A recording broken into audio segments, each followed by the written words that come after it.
Fishing with Johnny Johnson has been brought to you by Hatch Toyota, generations moving forward. Not a bad one anyway. He ate that red eye. Little Roosevelt bass right there. Come on, buddy. And he took it in his mouth pretty good.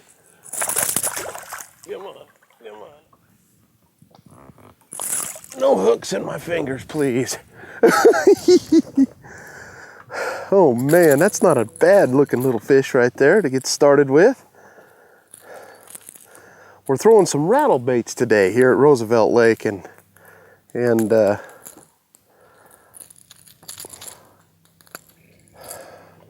not a bad starter right there. You know, one thing I love about Roosevelt Lake, we're here kind of in the springtime, and of course we just had a cold front blow through, but you know, there's a lot of fish in this lake. And one thing I love about this lake is the fact that right now you could either be sight fishing on the main lake, but we're out here today to show you that you don't have to sight fish to catch fish. I mean, if you're not the sight fisherman and want to just go cast and wind, you can do that. This time of year, they get up shallow and they'll be back here chasing some shad. These are probably going to be more of the post-spawn type fish because, I mean, the water temperature is like 68 degrees in here.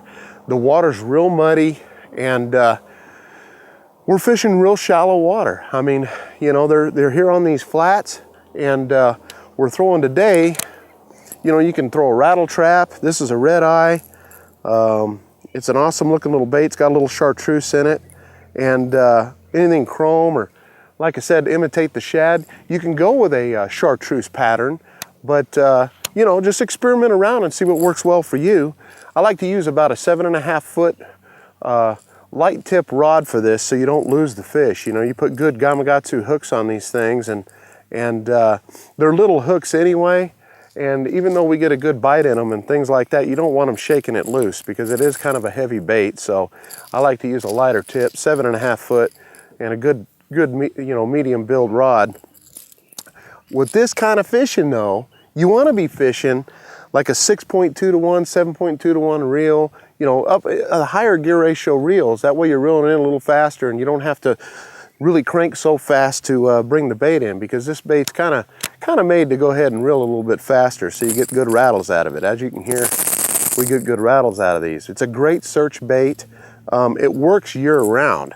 It's a great bait. I've used it for years, and I'll tell you what, we catch a lot of fish on it. This is a little bit different than spinner baiting. You can throw a spinner bait, but right now the wind's blowing a little bit good and they're chasing the shad around here, so I'm gonna throw something a little more shad imitation, so we're gonna go with the rattle bait today here on Roosevelt Lake.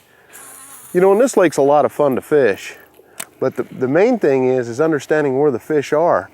You know, that fish there came pretty shallow, and you can see I'm kind of paralleling the bank a little bit. And I'm not having to reel so fast. You can see what I'm doing there. Once in a while, I'll twitch the bait. It'll come across some trees or some brush piles. So you want to be sure that you're able to get it out of there. And a lot of times this bait comes out of the brush really good. And that's the one thing I really love about this bait is when you're reeling this bait, it's not coming across the water like this. You know, it's actually digging a little bit. So it's up like this, which kind of keeps it a little bit weedless from some of the trees, because it'll hit on the nose and bump off the trees. And usually when you ricochet off some of these little trees and brush piles, you're gonna catch some fish with it. It'll create a reaction strike, which is really, really cool. You know, for our first fish of the day, not bad. We're gonna go around here and hunt. We just hit the lake. And like I said, getting up in this little bit muddier water, I wanted something with some good rattles in it, something they can find and chase, you know. This is a real shallow bay in here. What's cool about this time of year though, and as big as this lake is like I said, you got real crystal clear water out on the main lake, and then you get back in some of this muddier stuff where you can throw some of the bigger baits, your spinner baits and cranks and stuff like that. And look at this. See, we're pulling up some green weed, which is good. Everything's living back here, which is really good. So even though it looks kind of like a dead cove, it's really not. You know, it's got grass growing up in it. I think a lot of people make a mistake of sometimes fishing too deep this time of year when you can get up there in the shallows and just really, really hammer them out. And in this kind of water here, back in these brush piles and stuff, you'll see the shad actually boil up and jump once in a while, and you'll see those bass chasing them. And so we're throwing the perfect bait for imitating those shad.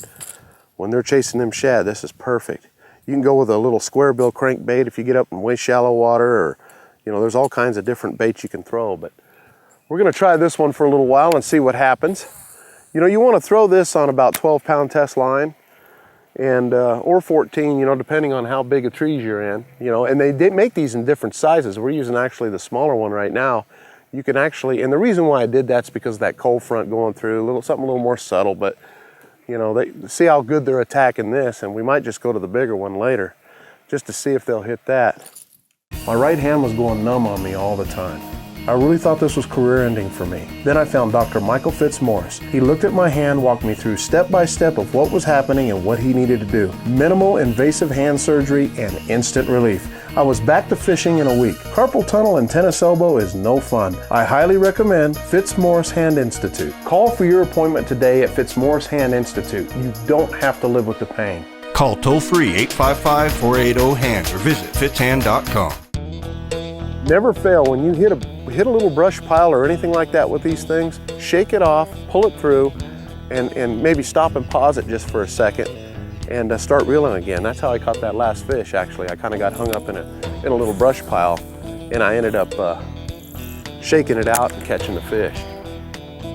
Hey, you want this thing to just tick the bottom if you can. See if you can feel the bottom of the shallow water there. It'll bump off them rocks.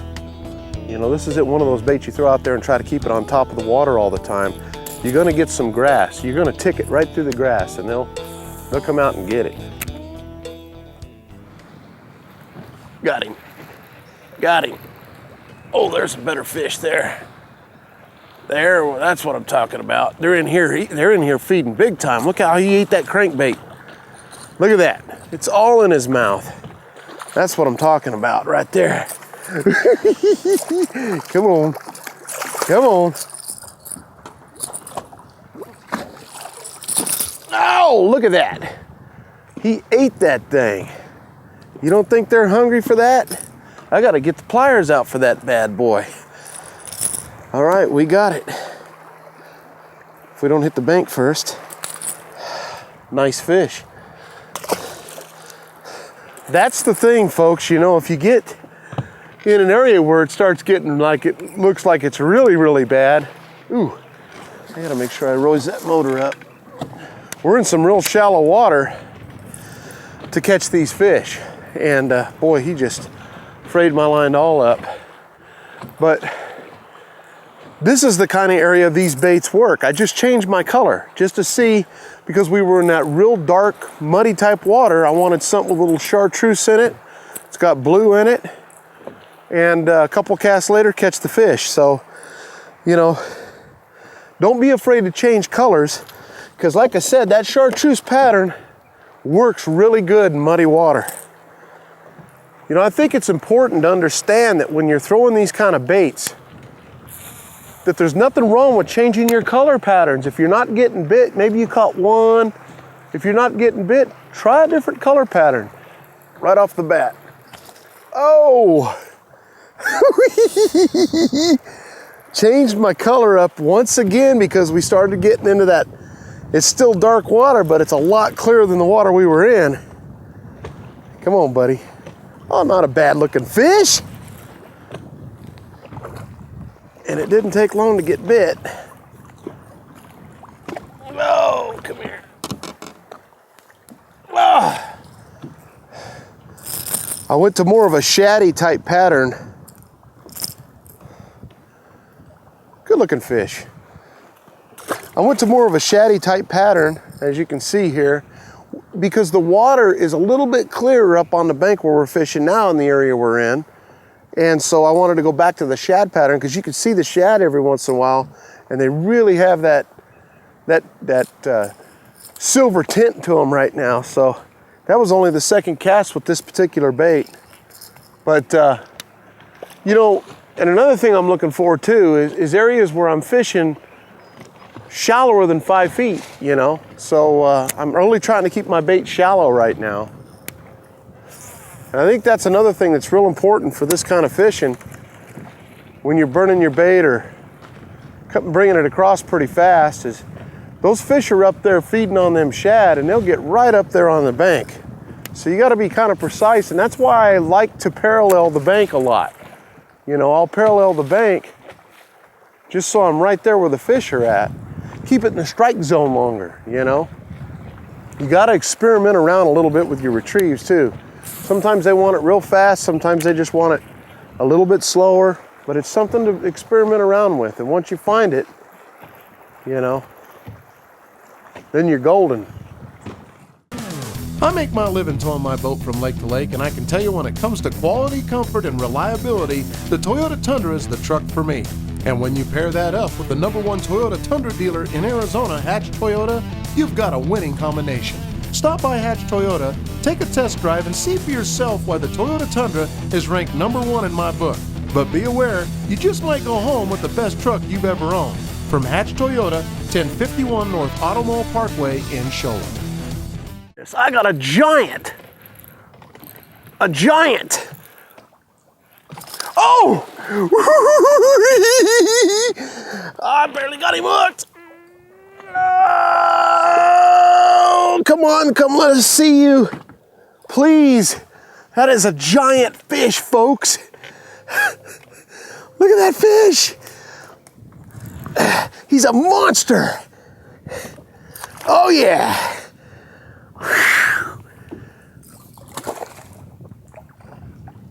Come on.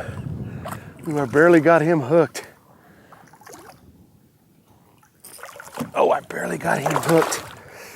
Oh, I barely got him hooked. Come on, baby. Please don't do that again. Oh yeah, that's what I'm talking about. Little rattle trap bass. Yes. Look at that.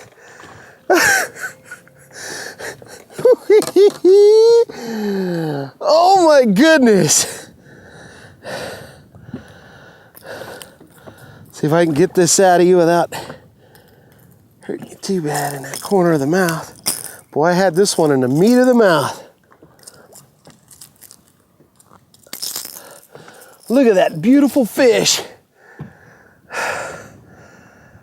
There's a 4. Beautiful fish.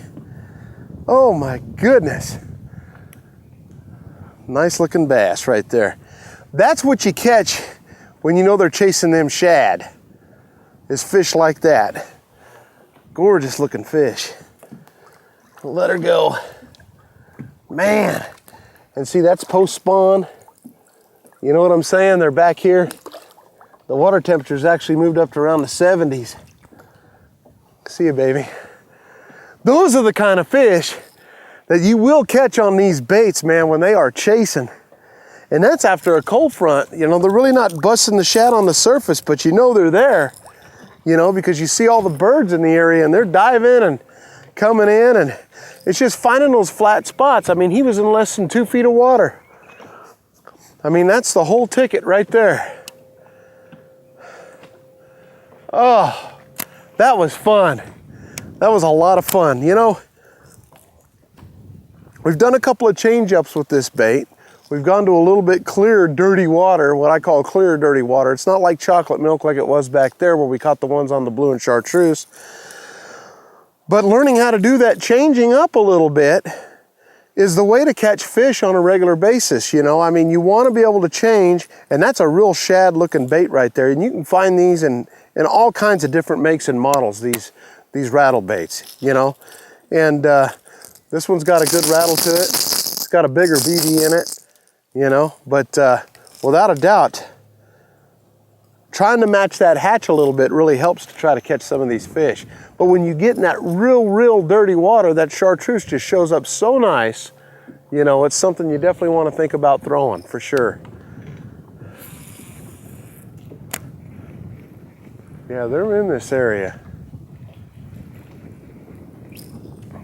That was on a slower roll. I mean, just a slow roll, letting it fall and And then, but we're fishing, this is about 7 feet deep right here where I'm at. I caught that fish right by this bush, and he was right there. Beautiful fish. I was worried we were gonna get him in because of the being caught in the corner of the mouth, but it was a beautiful fish. And you can fish these in clear water. You know, don't think that you can't take this particular bait and go out and fish clear. I've caught a ton of fish in clear water on this bait. It's a great search bait. It's just that in this dingier water on Roosevelt right now, I could be out there on the main lake and kind of doing some sight fishing, you know, or be back here with the post spawn fish right now and having some fun catching these ones.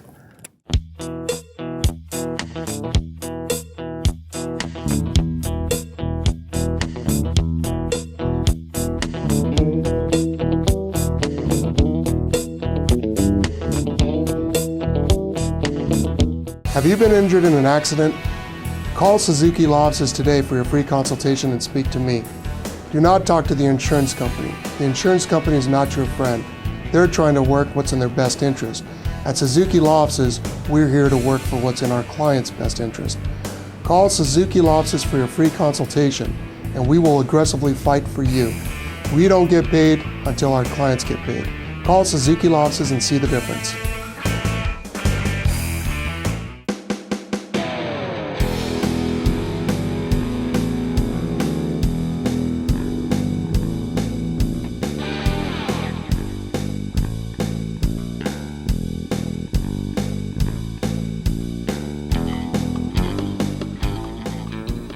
Top of his bedders.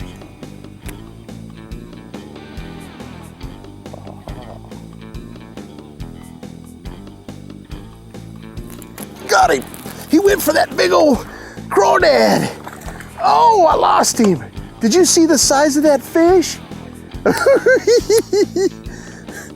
I'm throwing a kind of a new little bait that looks just like a crawdad. You know, we always try to find things when the fish are on beds to find that look really natural that you can throw in one time and hope they hit it. And I did not realize, I just tied this on, how well that was gonna work.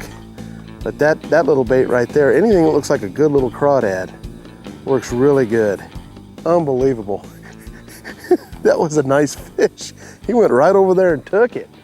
I mean, unbelievable.